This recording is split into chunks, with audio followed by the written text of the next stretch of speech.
Chers amis de Saint-Patrick de Sainte-Anne, et d'ailleurs, bienvenue en ce 5e dimanche. Et je suis très heureux spécialement en ce jour, en ce dimanche, le 17 mars.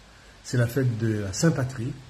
Alors, tous ceux qui s'appellent Patrick, je vous souhaite une bonne fête. Et puis pour la paroisse de Saint-Patrick, eh bien, bonne fête à tous les paroissiens et à nous tous ici qui sommes réunis sous un même toit, dans un même endroit. Et un bonheur d'être ensemble, de partager cette paroisse, de partager la vie ici. Et bien sûr, en ce 5e dimanche, l'évangile est très beau, un évangile un peu énigmatique. On ne comprend pas toujours ce qui se dit, mais c'est étonnant que des Grecs veulent voir Jésus. Des Grecs, des gens qui sont à l'opposé du judaïsme, qui ne connaissent pas le vrai Dieu. Et voilà qu'ils veulent voir Jésus en ce temps de Pâques. Alors ils passent par Philippe, par André, et ils en parlent à Jésus.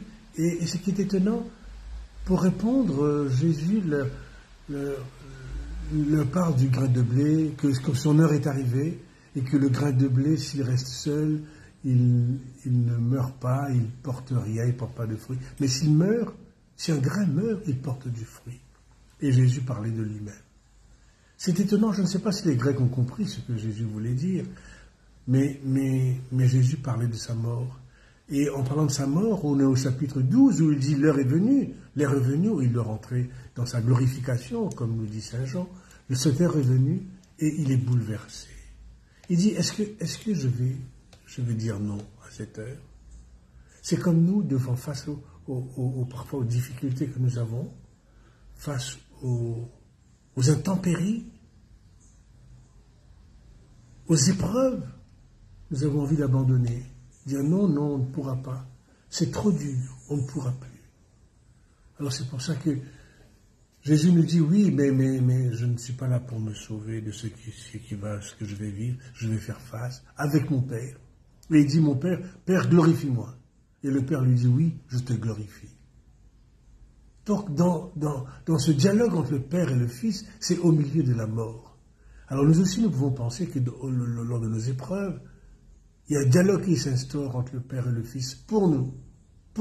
Car il nous dit, c'est pas pour moi que le Père cause, a dit quelques paroles, mais c'est pour vous, c'est pour nous. Alors nous pouvons être sûrs que le Père veille sur nous, à la demande de son Fils. Et n'ayons pas peur. Ne soyons pas bouleversés. Mais même si nous sommes bouleversés, sachons que Dieu est avec nous. C'est la grande leçon de la vie, c'est la grande leçon de la foi. À qui irions-nous, Seigneur? À qui irions-nous? Alors, en ce jour de la fête de Saint-Patrick, je vous souhaite une très bonne fête à vous tous. Et puis, je vous demande de prier pour nous, pour la paroisse. Et bien, on se revoit la semaine prochaine pour les rameaux. À vous tous, bonne journée et bonne semaine.